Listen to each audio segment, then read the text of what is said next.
Joe needs those. I gotta hand them out. One of the three incisions on. All right.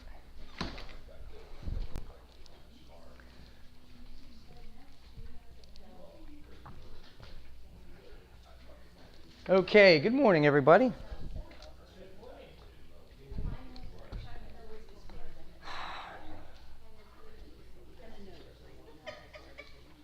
Before we begin, we're going to go to the Lord in prayer. Let's ask His blessing on this morning's study. As Rose passes the last of the notes out, you should have 2 sets of notes today. So let's go to the Lord in prayer as I ask His blessing, like as our hearts and minds prepared for this morning's study. Dear Heavenly Father, just thank you again for every single Sunday morning as we get together and study the book of 1st and 2nd Samuel. And it's been a great study, Lord. Continue to open up our hearts and minds, teach us through the Word, so many different applications. And they're so individual, everybody going through a little something different, and yet your Word is pertinent to all of our lives. So continue to teach us and guide us. I always ask that we kind of grow together, but we also grow individually too as we mature and study these things, Lord. So give me a clear mind today as I teach your Word through the book of 2 Samuel here, and just bless your people. And I pray all this in Jesus' name, amen. Okay, so like I said, a little bit different. We're going to have a review, or a little bit more difficult today, review. If you have last week's notes, we are going to finish last week's notes. When we do get into the notes, we're going to jump into Genesis chapter 32. There's a big long section on page 4 that has Genesis 32, and we're going to start in verse 21. I'll tell you that at the time. So review, page 4 of the notes. We'll finish these notes, and then we'll jump into the new notes, which is 2 Samuel 12 through 32. 2 Samuel 2, 12 to 32, the first battle of the Civil War.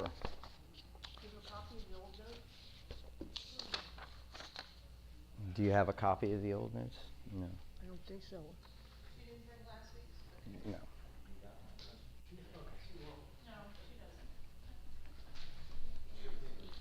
Okay, everybody good? Everybody all set?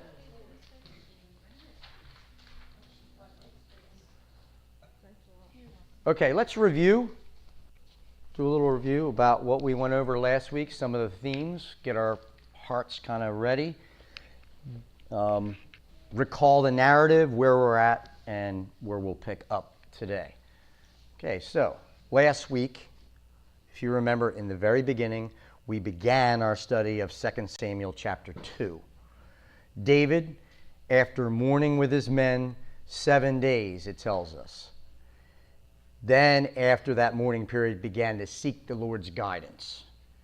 Now he is now in fellowship with God, which is a good place to be. We've tracked David all along in his ups and downs, but he's in a good place.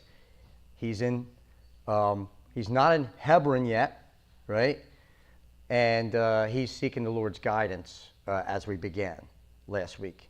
So David is back in fellowship with God. And he uses, to be talked about, when at this point in time, kings communicated with the Lord, he called for the high priest and used the Urim and Thummim stones. And then he asked this in 2 Samuel 2, verse 1. The first, shall I go up to one of the cities of Judah? And the Lord said to him, go up. And David asked the second question, where should I go up? And he said, the Lord said to him, to Hebron. And so David now understands that it is God's will, direct will, for him to move his clan, his people, northeast to the greater Hebron area, where he spends a period of time getting settled. And so he packs everybody up. He was in Ziklag. He moves up to Hebron. Soon after, he's there, and we don't know what the time period is. The elders and leading men of Judah visit David, and they officially make him their king.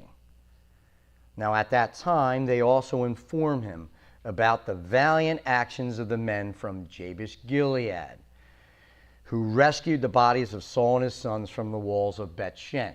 And so they relay this whole story to David. So David sent them, for lack of a better term, a letter of commendation for their brave actions. He pronounces them a blessing that we looked at last week. So in this letter of commendation, there's a blessing. And David says in this blessing, because they showed hesed to Saul.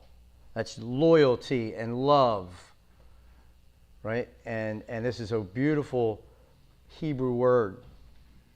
And because they showed hesed to Saul, loving kindness, now he says, may the Lord show hesed to you. Furthermore, David begins to offer tov to Jabesh Gilead to replace Saul's hesed. See, in hesed, once the leading men of Jabesh Gilead, they showed Saul hesed, Saul would then be required to show that hesed, that loving kindness, that covenantal love back to the members of Jabesh Gilead. But Saul is dead. So David now offers them tov. Now, if you were in Israel and you say good morning to someone, you would say boker tov. All right, tov is good. In other words, what is the difference? What does this mean that David is offering tov to Jabesh Gilead? Well, he would be the earthly leader who would reward them for their bravery. All right, he would in his way reward them. Now, we don't know how the letter was received by the leaders of Jabesh. In other words, we know that David sent this letter. We don't know what the results are. We don't know what their answer is. But he's sending a very nice letter to them. And I don't think he's doing it just for political reasons. He's really impressed by what they did for Saul and their commitment and loyalty to him. And so he offers him his well wishes. But what happens is the author switches to an introduction to a civil war about to take place in Israel. As you can imagine, with the first king of Israel dead, there's going to be some problems here. We're not there anywhere. I'm just offering a review. In verse 8, Abner, who was the commander of Saul's army, is said to be bringing Ishbosheth, Saul's fourth son, to a city on the east side of the Jordan called Mahanaim.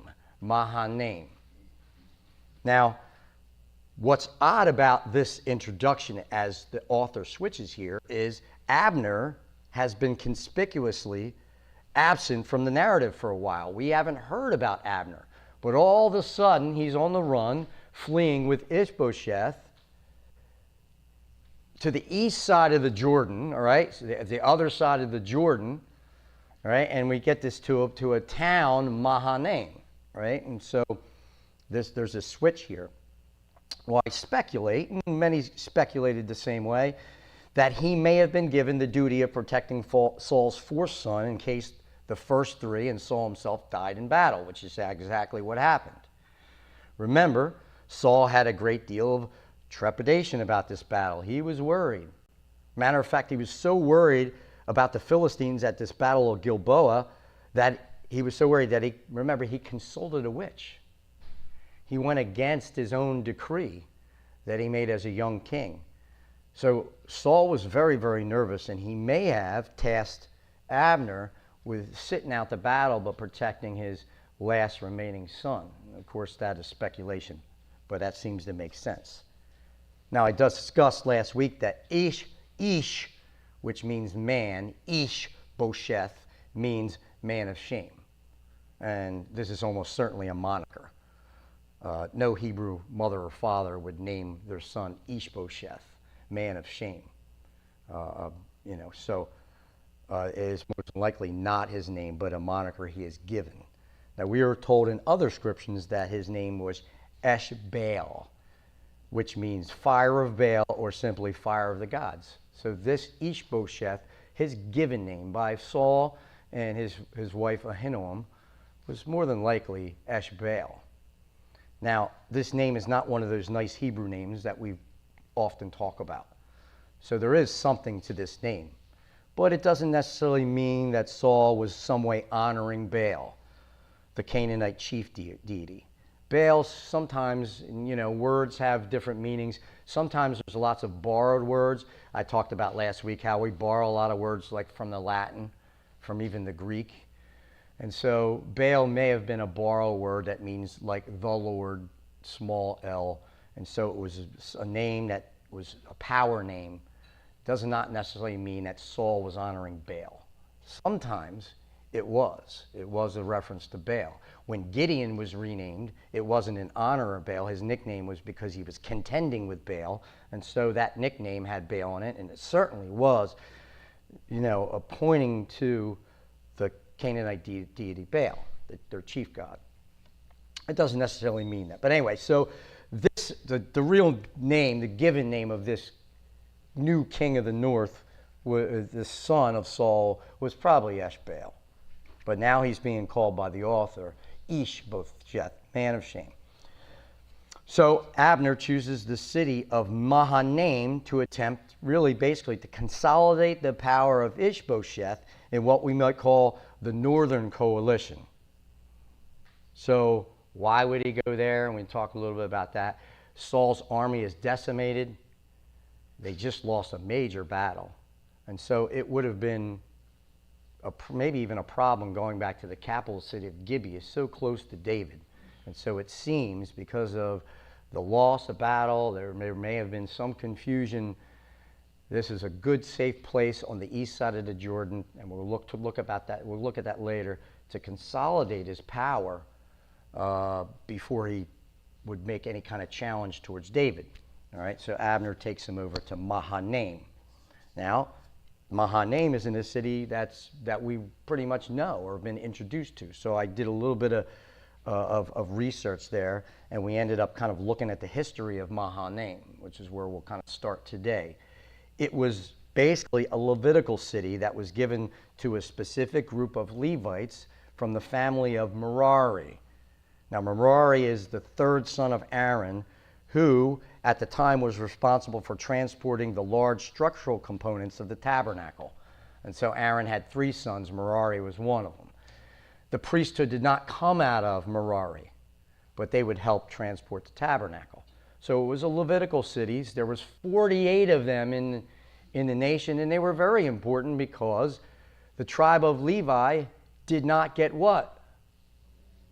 They didn't get any territory or land, but they were to get these cities.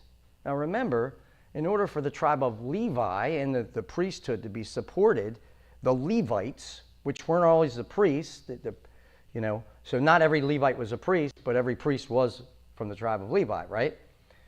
So all of these non-priests, they had to have land, they had to raise sheep and cattle, and they had to support their own families. So there was 48 cities given to them for this. And the family line of Merari was given Mahanaim. All right? So it was a Levitical city. When they conquered the land, Mahanaim was given to Merari. But Mahanaim also had a history with the patriarch Jacob, and that's kind of where we left off last week. When Jacob was fleeing his father-in-law Laban, he stopped at a nearby town of Mizpah. And when you read that, you think, oh, there's a Mizpah in the tribal territory of Benjamin. Is this the same one? And if you studied the territory of Israel long enough, you know that there's repeated names here because they had great spiritual significance. So there was a couple of Mizpahs, just like there's a couple of Parises. There's Paris, right? France, all right? And then there's Paris, Texas. And so we have repeated names even now. In Israel, same thing. You think they would have plenty of names, but this is Mizpah on the east side of the Jordan. Somehow, somewhere very, very close to this place the city or town called Mahanaim. So Laban catches up to Jacob, and then they make this covenant. So when you read about the covenant of Laban and Jacob, that is in Mizpah. I don't know how many miles from Mahanaim, but very close. Now the next town mentioned is Mahanaim, where upon entering, Jacob sees a host of angels there. In Genesis 32, 1 and 2, it says this: Now as Jacob went on his way, the angels of God met him. That's verse 1. Jacob said when he saw them, this is God's camp. So he named that place Take a guess. Mahanaim, right? So the place was named after this event where he sees a host of angels. This will not be the last time God would send a host of angels to comfort his people. And we're going to see it again a little later on. Elisha was protected from the Aramean army in 2 Kings 6. You may know this story. His servant said, he came to warn Elisha, if you remember, we are surrounded. The Aramean king was sick and tired of that pest Elisha, who seemed to be telling everyone what that king was doing before he would do it. He was getting mad. So he sent a contingent of men to surround the city to try to get this pest, who seemed to be one step ahead of him. And so the servant comes and says, Elijah, my master, we're surrounded. But Elisha asked that the servant's eyes would be open, and when they were, he realized, this servant, that what? The Arameans were surrounded by the Lord's army. So, yeah, the Arameans were in big trouble now, because the Lord's army was surrounding the whole army of the Arameans. And you can read that story in 2 Kings 6. So we see this host of heaven there supporting God's people again. Like Jacob, we see this with Elisha. He prayed. Jacob was overcome with fear. We talked about that, right? He was overcome with fear, and he did something important. He prayed. And so when you're fearful, Jacob offers the example to pray. Now, the amazing thing about this is that he prayed the Lord's own promise back to him. And that's a great example to us as well. You're in a state of fear and you're feeling alone. This is time to pray to the Lord. Lord, I feel alone. You promised that you'd never leave me nor forsake me. I know you are here in my circumstance. Okay? Praying the Lord's very promises back to him provides a great comfort to us. Right? And so Jacob said, you promised that you would protect me. I'm afraid of my brother. He's going to kill me. Lord, you told me to go back into the land. Now I'm doing it, but I'm afraid. So one thing is he prays the Lord's promise back to him. And the other thing is he was very honest with the Lord. You don't need to pretend. I mean, I don't know how many prayers that I've made where I was like, Lord, help me, but I got this. I'm strong in you. And maybe I was fearful. There's times where I wasn't honest with the Lord because I wasn't honest with myself. The Lord knows. Be honest with him. Lord, I'm in a state of fear. I'm in a state of panic. Lord, I have this operation coming up, and I'm afraid of needles. I'm afraid of this. I'm afraid of that. I'm afraid of the knife. I'm afraid I'm not going to wake up. I'm afraid of the pain. I mean, there's many situations where we just don't know what's going to happen. Tell him. Tell him. I'm afraid. It doesn't show weakness. You're being honest with your Heavenly Father. Jacob said, I'm afraid.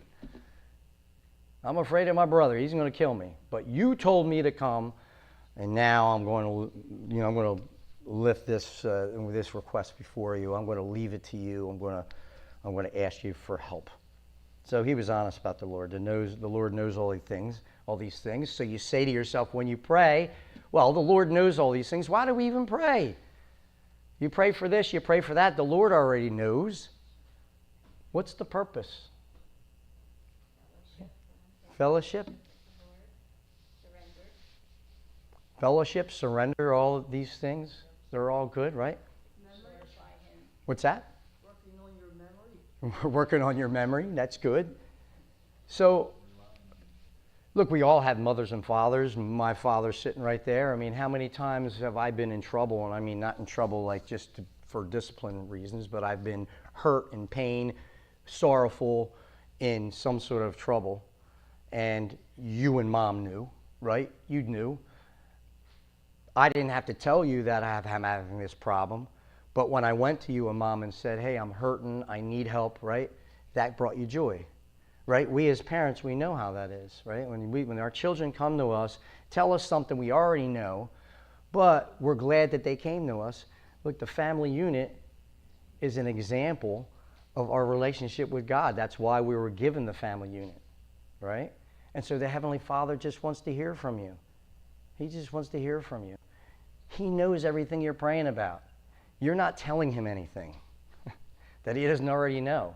And even when you're in the deepest recesses of your prayer and you don't even have the words, the Spirit speaks. Right? You're not confusing him, even if you mix up the words somehow. And I'm not saying this right. With groaning, right? Too deep for words. So go to him, just like Jacob. Pray. Pray his promises back to him. Right? And be honest. Be honest with the Lord. So we're going to pick up the story of Jacob as he leaves Mahanaim and finish up our notes this week. So I would like you to turn to page 4. And when you are on page 4, I know this is very packed. You're going to try to find verse 21, which is toward 2/3 of the way down the page. And I'm going to start at verse 21 on here. And I'm going to start reading the rest of the chapter right there. Okay, you got it? Yeah. And what Yeah. do I do with this? This is afterwards. This is the new notes. You're not there yet. All right, I'm going to finish these notes and then we'll... All right, good. So everybody on page 4, and we're going to start in verse 21, and let me finish Jacob's story. It says, so the present passed on before him. That's his gift that he was giving his brother. I mean, he was trying to butter him up a little bit, okay? So he gave him a lot of stuff, right? So his gift went before him, while he himself spent that night in the camp. Now, verse 22, he's going to leave Mahanaim. Watch now. He arose the same night and took his 2 wives and his 2 maids and his 11 children and crossed the ford of the Jabbok. So there is a river. We're going to look at that. And he forded the river with his family. And so when he crossed the river, he's no longer in Mahanaim, and he's in another town, and we're going to talk about what that town is. So he crosses the Jabbok, very famous river on the east side of the Jordan, and he took them and sent them across the stream, and he sent across whatever he had. Now Jacob ends up alone, and we know this famous story. When Jacob is alone and they went on before him a little bit, it says, then Jacob was left alone, and a man prevailed or wrestled with him until daybreak. So he had a wrestling match with a man all night long. Verse 25, and when he saw that he had not prevailed against him, this is the Lord, he touched the socket of his thigh.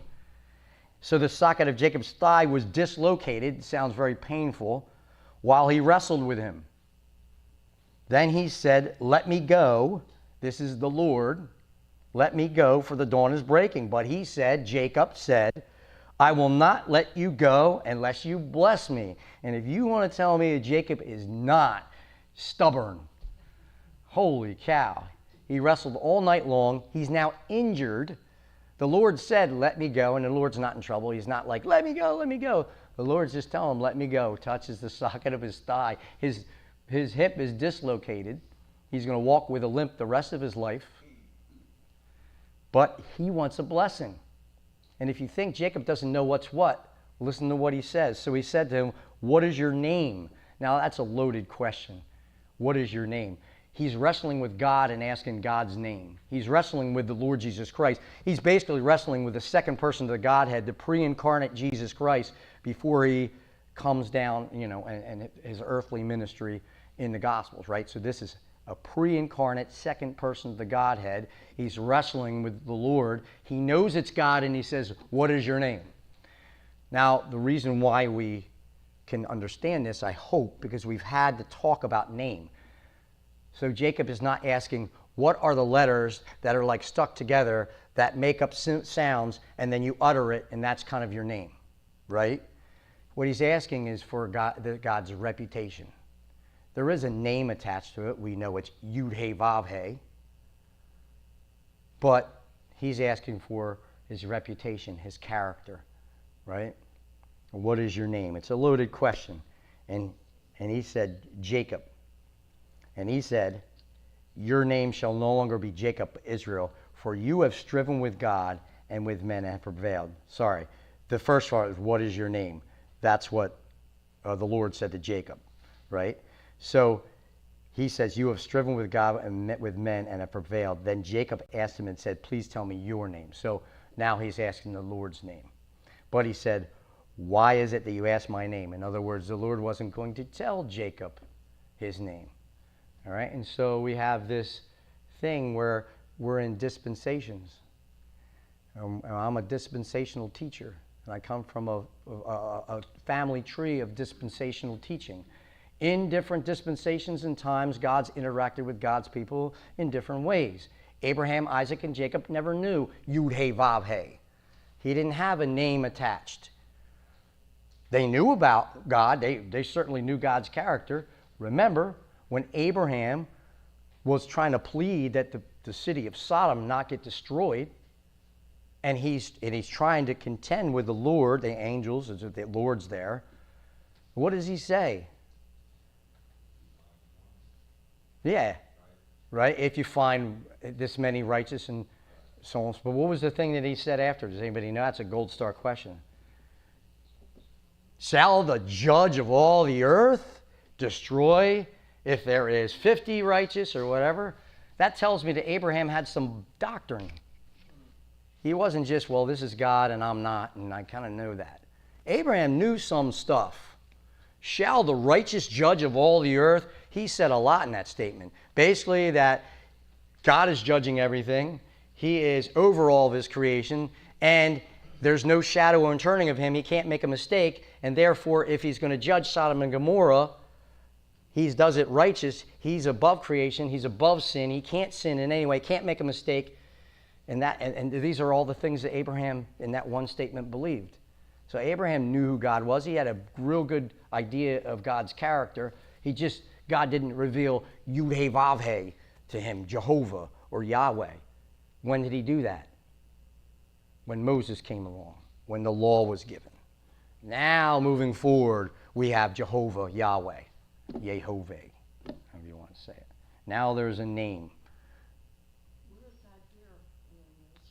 It's not. I'm just. It's not in there. I'm going off the rails here. I'm ad-libbing. But I am still in Genesis 32. Yeah, that's a good way of putting it. I'm ad-libbing right now. I'm calling an audible. And so we have this idea of name. Who are you? What's your identification? The Lord was not going to reveal his name, his very name at this point, but he will, with Moses and the giving of the law. And then the Jews will know his name, and there will be a name attached. So he blessed him there. Verse 30, so Jacob named the place, this is after he fords the Jabbok and he goes to the other side, Peniel or Penuel. There's two different forms of that name. It's the same place. For he said, I have seen God face to face. Did Jacob know he was wrestling with God? No. He didn't? But why did he say, I have wrestled God face to face? Why did he call the place Penuel, which means face of God? He absolutely knew that he was wrestling with. Now, he wouldn't tell us, I knew I was wrestling with the second person of the Godhead, the Lord Jesus Christ pre-incarnate. But he knew he was wrestling not just with the man, it was God. He named it Penuel, face of God. Because I have seen God face to face, yet my life has been preserved. He knew how dangerous it was to see the Lord face to face. And I'm sure he knew that it was a veil, a human veil that was over God's essence, so he wouldn't die. I'm sure he understood that. I've seen God's face to face, and yet I was preserved. I lived. Now the sun rose upon him just as he crossed over Penuel, and he was limping on his thigh, and he'll limp the rest of his life. Therefore, to this day, the sons of Israel do not eat the sinew of the hip, which is on the socket of the thigh of any animal, because he touched the socket of Jacob's thigh in the sinew of the hip. Anyway, amazing story. Now, we did a very big detour there, but I thought when we study Mahanaim, I want you to remember it. I want you to remember Mahanaim, and I want you to remember Penuel. And what amazing thing happened in the history of Israel with Jacob right here in this area. Where is that? Penuel and It's right here in this map. So bring up the map for me, Kay. Now, in the box, you can see that the area is kind of like, we got it like focused here. So it comes and it's focused. So that is where the boxes, you see there's two boxes. The first box is the focus box. Can you see Peniel and Mahanaim? And you can see the Jabbok River. It starts at the Jordan River and it runs this way, right? And so the guess is Mahanaim's on one side and Penuel's on the other. They forded the Jabbok River. You see it there. Then when you look at the top box, you can see how far north it is. Can anybody locate, let's see, Gibeah? Can you guys locate Gibeah on the map? All right. How about Jerusalem? All right. So let's talk about the tribal territory of Benjamin. The very top of the tribal territory of Benjamin is Bethel. Bethel is a border town.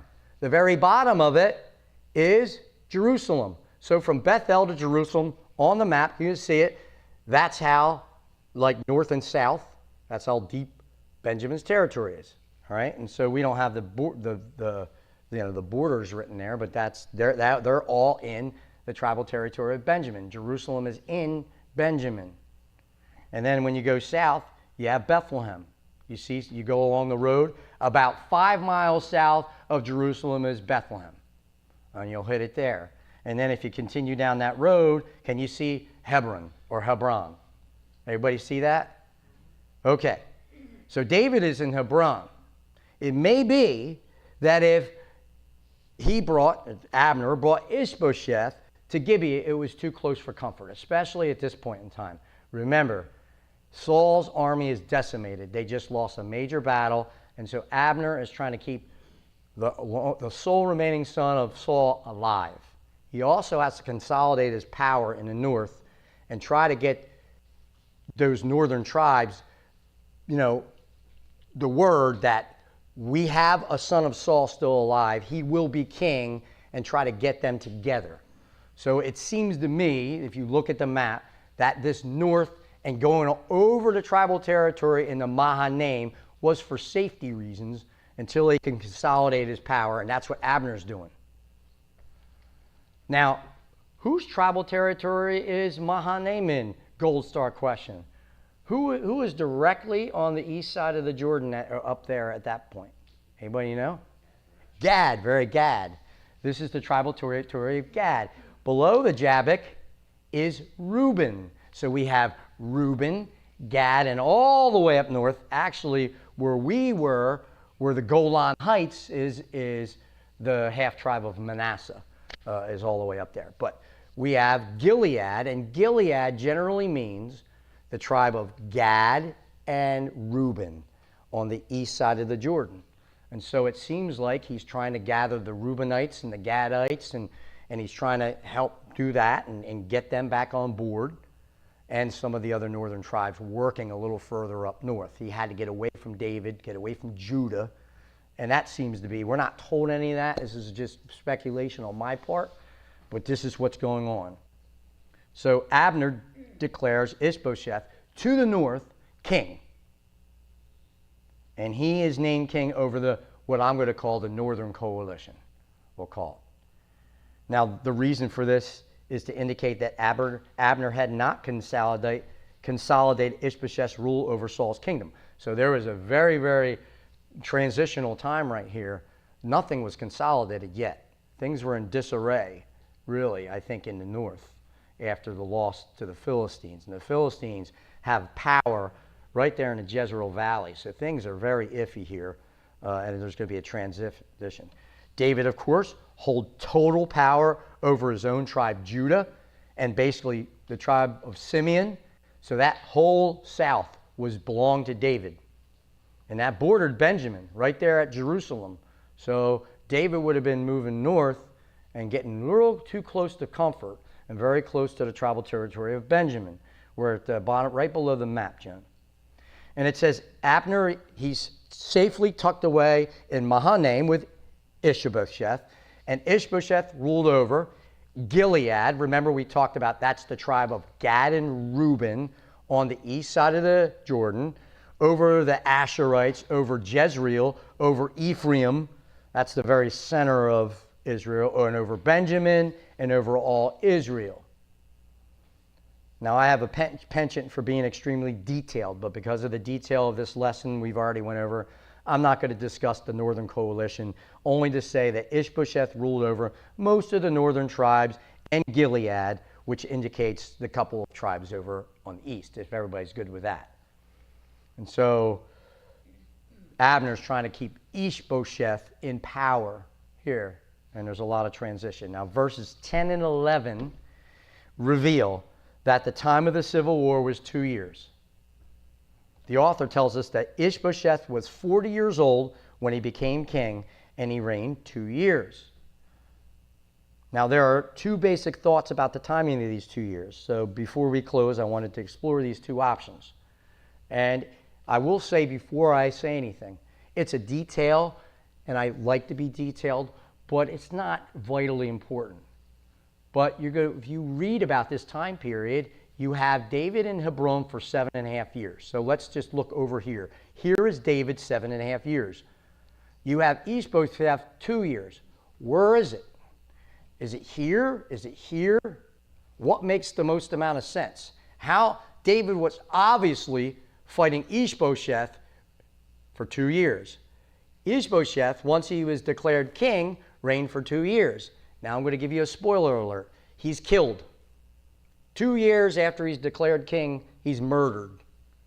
All right, so where is that? Was it here or was it here? It's not vitally important, but I do want to discuss it because you'll read one opinion, you read another opinion, and what do I think? So, number one, Ishbosheth was declared king soon, maybe weeks and months after this battle. After Abner gets into Mahanaim, he talks to some people, sends letters out, communicates, consolidates a little bit of power, gets some support, and then declares Ishbosheth king. It happens within months of Saul's death. And we have this story from next week happening pretty much right away, a couple months after Saul's death, right? And so that doesn't change anything, but it just gives us a little bit of more detail. This happened early, after Saul died, and after Abner arrived at Mahanaim. They rallied the northern elders to his cause. They felt strong. They declared him king. Now, number two, it took some time at Mahanaim to rally the north. As a matter of fact, the second opinion, it may have taken Abner 5 years to rally the north, since David reigned in Hebron for 7.5 years. The reason why people hold to this late 2-year period is because they can't understand how David could squash this rebellion in the first 2 years of his southern reign and continue in Hebron for 5 more years. In other words, if this occurred here in the beginning, why in the world did David stay in Hebron for another 5 years? Why didn't he move up north at that point in time or try to declare himself king over all Israel? So they offer that question. The point is that no one is too sure about these time periods and how they line up. But if you want to happen to want my opinion, I think the number one makes more sense. To me, this 2-year time period occurred very early. Ishbosheth was declared king. So if that occurs, I have to give you reasons as to why David remained in Hebron for maybe another possible 4.5, 5 years. How would that make sense?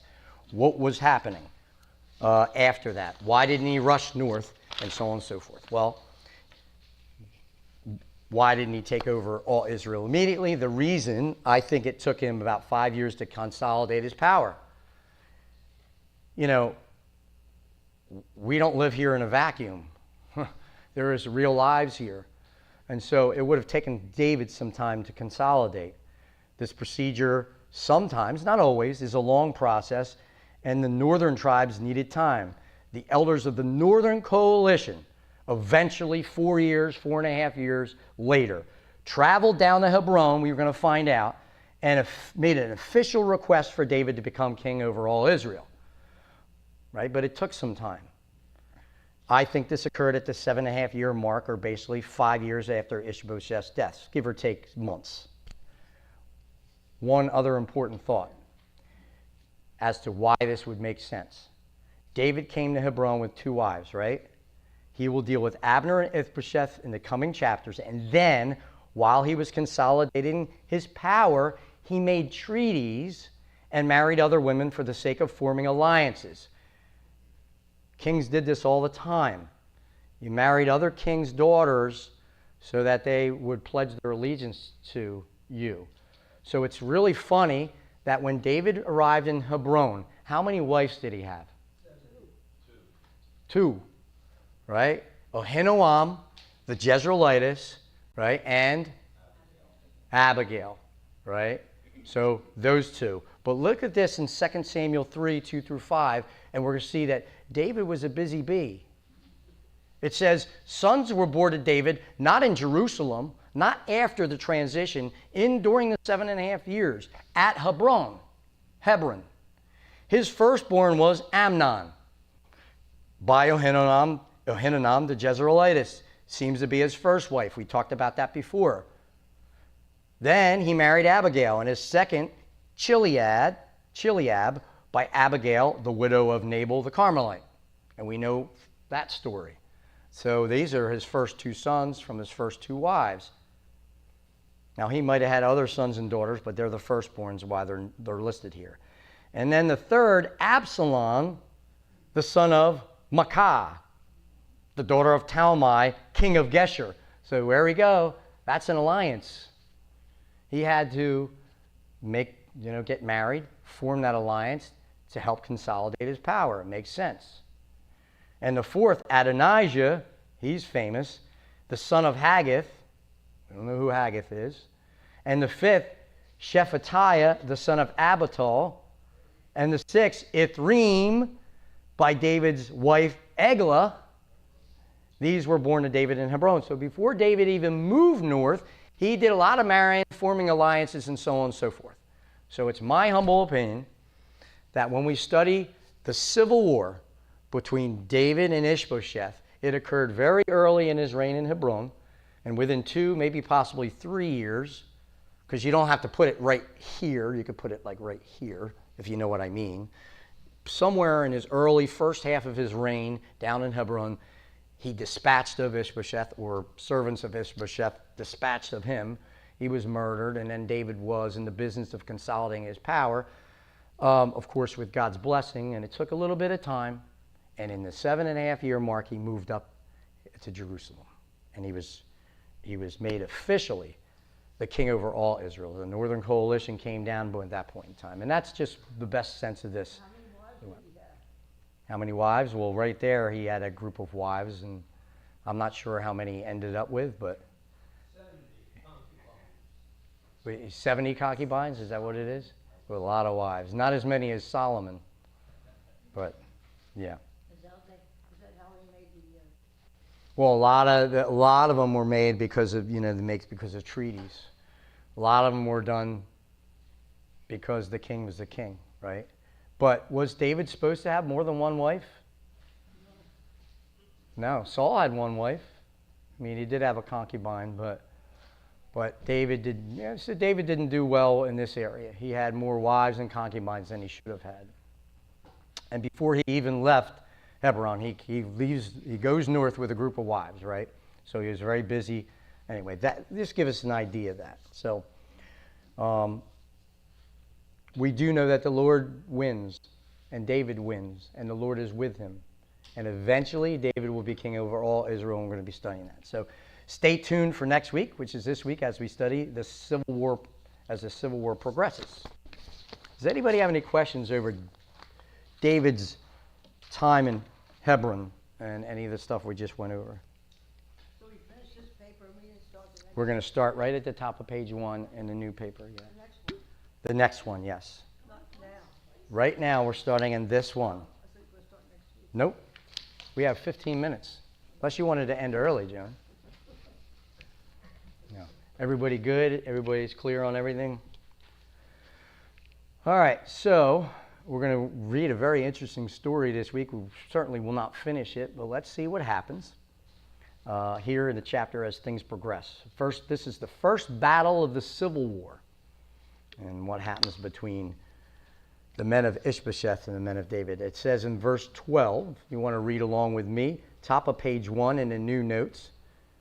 Now Abner the son of Ner went out from Mahanaim to Gibeon with the servants of Ishbosheth the son of Saul. Verse 13, and Joab, the son of Zeruiah, and the servants of David went out and met them by the pool of Gibeon. And they sat down, one on one side of the pool and the other on the other side of the pool. Verse 14, then Abner said to Joab, now let the young men arise and hold a contest before us. And Joab said, let them arise. He agrees. Verse 15, so they arose and went over by count 12 for Benjamin, and Ishbosheth the son of Saul, and 12 for the servants of David. Each one of them seized his opponent by the head and thrust his sword into the opponent's side, so they fell down together. Therefore, that place was called Helkat Hazarim, which is in Gibeon.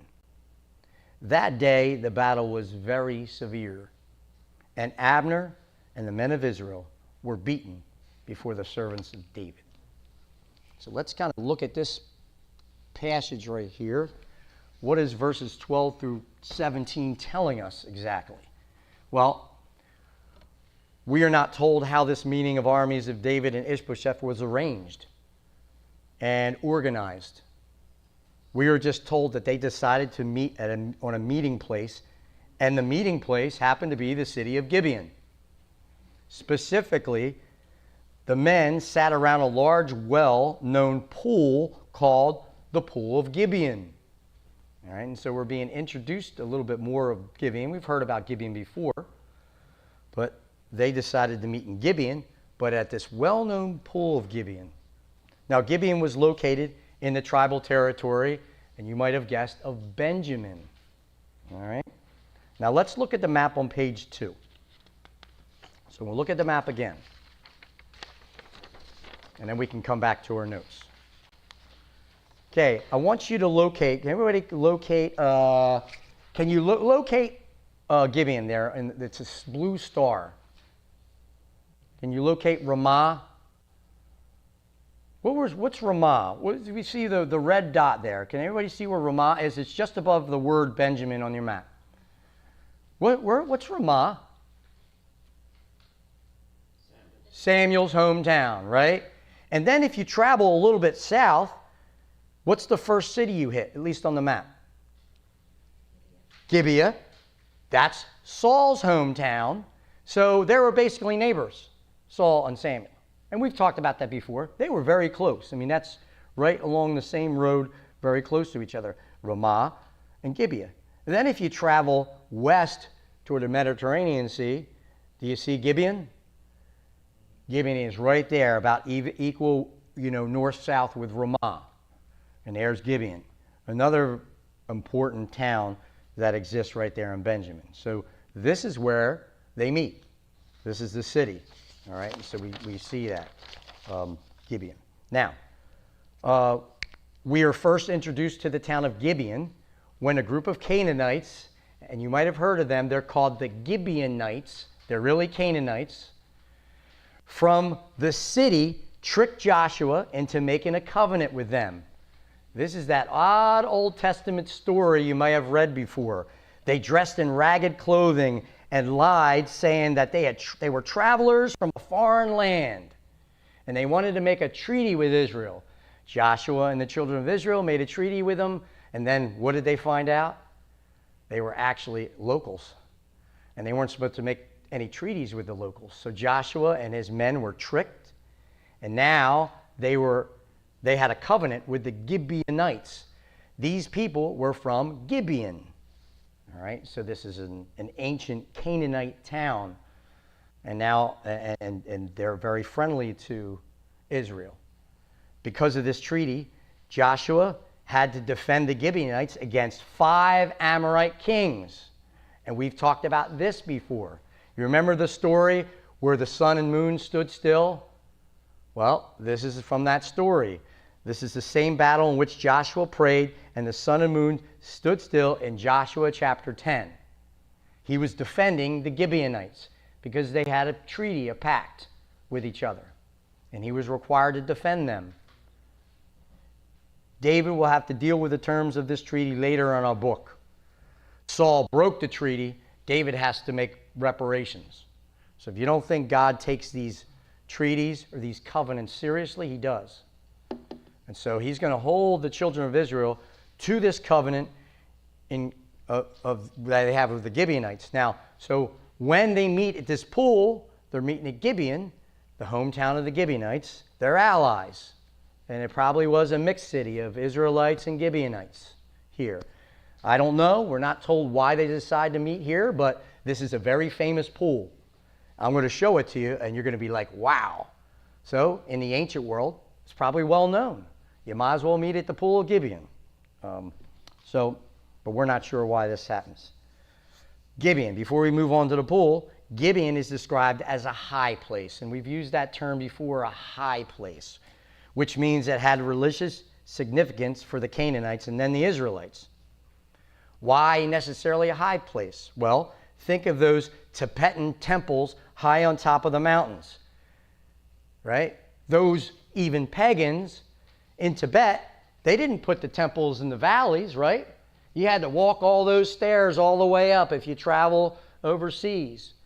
And you got to go all the way up because in the ancient mind, you got to be closer to God. That's where the Tower of Babel came. They're high places. You want to be, so they don't build them in the valleys, they build them up high. So Gibeon was a high place for the Canaanites. It was a place of worship for Baal and some of the other Baal gods. And this is up high. So this is a high place. Now when they took over these high places, you'll see some kings destroyed them. Some kings took and removed all the pagan symbols and then placed symbols of Jehovah in there, burned incense. This was unauthorized. They weren't supposed to. So when you read about a king who didn't get rid of the high places, it's because the king did really, really well, but he didn't get rid of everything. These high places were unauthorized. Gibeon had a high place. It had an ancient Canaanite high place of worship that may or may not have been still in practice, but it was there. All right, and so we learn so if any city is labeled as a high place, it had some religious significance, like Mecca does, right, for the Muslims, right? Mecca and Medina or whatever. And so that's Gibeon. Are the high places true? The high places are not authorized by God. They were not to be places of worship. Sometimes the Israelites thought they were doing good because they got rid of all of Baal's idols and they placed objects of worship for Israel and placed them. And they would say to you, oh, don't worry about it. We're not worshiping Baal. We're worshiping Jehovah. We're going to burn incense there. And the Lord said, no, you're not to burn incense there. Where's the place of worship? The tabernacle, the central sanctuary, the temple. Not a high place. So this king was good, but he didn't get rid of the high places. And just keep that in the memory banks when you study high places. The high place is the temple. No, the high places were unauthorized places of worship that Israel sometimes took for themselves and offered incense to Jehovah, but it was unauthorized, and therefore they got criticized because of it. And in mixed cities like Gibeon, those Canaanites probably went up to that high place and burned incense to Baal. Because sometimes they were still held, especially if it was a mixed city, as a place of worship for other gods. But they were like Tibetan monks' temples. You know, they don't have them on the valleys. They're all up high. I mean, there's no mountains technically in Israel, but there's a lot of hills. It's very hilly. But if this was like that, I mean, they would put these high places up top of the mountain. So you can take all those stairs, 500 stairs to get all the way up to the top. So Gibeon was one of these high places. It had some history with that. Why they chose to meet here is a mystery, but there was some significance. Maybe it was the fame of the pool. Now, the pool of Gibeon that we're going to study has been found by archaeologists, believe it or not. At least they have a good idea that this is the pool. It was unearthed by a guy named James B. Pritchard in 1957. The pool is a large, now listen, man-made cistern.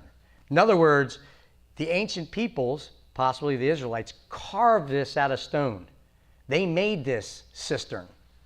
It wasn't a natural crevice in the earth's, surface.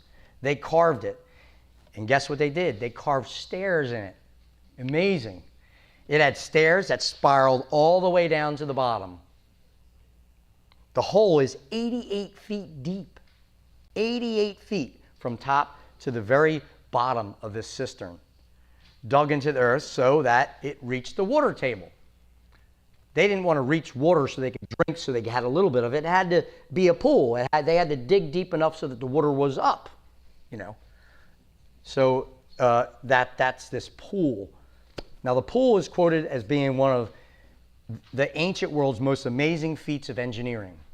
So everybody that studies this pool says this is amazing that they did this. So we don't hear about it a lot, but the Pool of Gibeon, pretty cool. Now, below is a picture of the pool, basically on page 2, to give it scale. Look at the people standing on the spiral steps, all right? And so I don't know if I have people on that one. I do. All right, but look in your notes. Take a look at the people. Look how small they are. And you see those spiral steps? Yeah, George, I see you in the back. Could you imagine carving that out of stone and carving those steps into that cistern? That's 88 feet deep. And that gives us a really good imagination. Can you now imagine, picture in your mind, right? Abner and his army, David's army, sitting on one side of this big cistern, this big pool, right? And we have Ishbosheth, well, basically, we have his general, right? Abner, he's on the other side, and they're facing each other. And this is where they begin. And so we got that really beautiful picture of these two armies sitting on either side of the cistern, all right? And there it is, all right?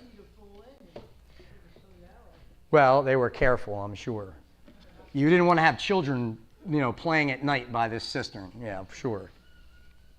You know, you fall in that pool, that's pretty deep. Anyway, really pretty crazy. That's the pool. All right, everybody's good? All right, so we have Abner on one side. We have Joab and his army on the other side. Pretty crazy. So verse 12 through 14 tells us that Abner brought his army along with the servants of Ishbosheth from Mahanaim to Gibeon. So they traveled south into the tribal territory of Benjamin, stopped at Gibeon at the pool. Joab at the bottom of page 1. Joab, David's commander, led a contingent of men from Hebron to Gibeon. So they traveled north, if you look at the map, and they came. The actual meeting place was the famous Pool of Gibeon. Both parties sat down on either side of the pool. As we see, the commanders got together to talk. They didn't engage each other. Joab and Abner met. What was decided was a scene right out of a movie script. I mean, it was a movie script scene. If we were making a movie, it would be a movie maker's paradise here, right? So they got together and they had a little powwow. Oh, Joab and Abner, maybe some other assistants, generals that were with them. And they get together, all the men are sitting, and they talk. Now, it was the duty of any commander in charge to be concerned about the lives of their men, right? Anyone that's in charge, no matter who they are, no matter what era, modern, ancient, they didn't want their people to be cannon fodder. It was important to protect their people. So this is why training is so vital. You go into the armed forces and you're trained because you don't want your people going out in a battlefield and dying so easily. So you got to have a well-trained army. No military commander wants to send his men to the battlefield only to be slaughtered. So this is important. Well, single combat, if you've ever heard the term, single combat was an ancient way to basically spare lives and settle disputes. One by one, the two armies sent out a single champion to represent their sides. The two fought to the death, and the winner determined the outcome of the dispute. We saw this as David and Goliath as an example of single combat. The problem with single combat is the defeated army doesn't always end up holding up their end of the bargain. And so we see that the Philistines made claims, the Israelites made claims. David fights Goliath in single combat in the valley of Elah. David prevails, and the Philistines stopped in their tracks. Their commanders walked over to Israel and said, we will concede, we're going to leave, and all the promises we made, we're going to... Is that what happened? No, they turned tail and ran. They didn't hold up their end of the bargain. They just wanted to escape. They were terrified. So single combat doesn't mean that every single army holds up their end of the bargain. But what's supposed to happen, it's supposed to save lives. The dispute is settled by single combat. And we see that with David and Goliath.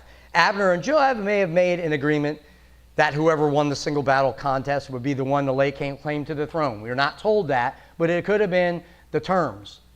Whoever wins, their person, whether David or Ishbosheth, will be king. At least they'll be the claimant. Now, the odd thing about this story is that Abner and Joab chose 12 men from each of the armies to fight. This was more what I might call gladiator style. I mean, this is more macho. I'll send 12, you send 12, maybe representing the 12 tribes of Israel. This is gladiator style. The young men will fight each other. So the 24 men fought with both armies watching in rapt attention near this large pool in Gibeon. And what actually happened, if we read, was anticlimactic.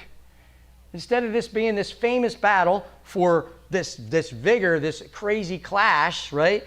The battle ended quickly, almost comically, with each man grabbing his opponent and thrusting the spear into each other's side, and they all fell dead at the same time. So just as they began, all 24 are dead. And some might writhed in pain a little bit longer than others, but I mean, this is the picture we get. Anticlimactic. As a result, who was the winner? Nobody. There was no winner. Well, as a memorial, they called this place where these men fought by the pool Helkath Hazarim. In Hebrew, this means either field of sword edges, which would make sense, right? Because these 24 men killed each other with a sword, or field of rocks, obviously right by the pool where there's plenty of rocks in Israel. We know that. And this cistern was carved out of rock, so maybe they'd filled of rocks. But otherwise, this was a very famous event. This was told over and over again, that the two armies were here. Joab and Abner sent the 12 men against each other. They killed each other with a sword. They all fell dead together. And so this story was told over and over again. And this place where these young men fell was called Helkath Hazarim. And it had a name. It's field of sword edges. Well, no winner of the contest. With no winner of the contest, guess what happened? It turned into a full-scale battle. I mean, I could see it. Everybody's standing there, frozen. These 24 men die. And both armies are looking across each other. One man decides a battle cry, ah!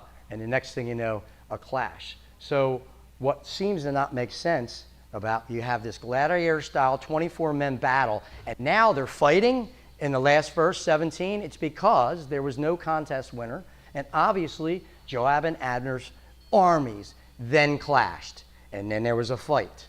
And we're going to go and look at that fight and what happens when these two armies clash next week. And I'm sorry I went over time about 5 minutes, and I didn't have time for any questions from you guys, but if you do have any questions or redirects, please let me know after Sunday school, and I'll be glad to address that. Next week, we'll come back and we'll pick up the notes right here on page 3 with the battle cry and the battle and what ensues after these two armies clash with each other. Where's Asheville?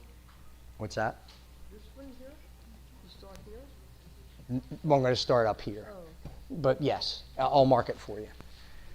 Dear Heavenly Father, just thank you for your word, and just thank you for everyone's attention, Lord. And again, we're just trying to get the details out. What happens when Saul died and this in-between time before David becomes king over Israel? We do know one thing: you were in total control of all events. The Holy Spirit wrote down these little stories for us to see how eventually you are going to raise David up and keep your promises. And we know you always do that as your sovereign. And so, Lord, just be with us, Lord, and continue to grow us as we learn your word.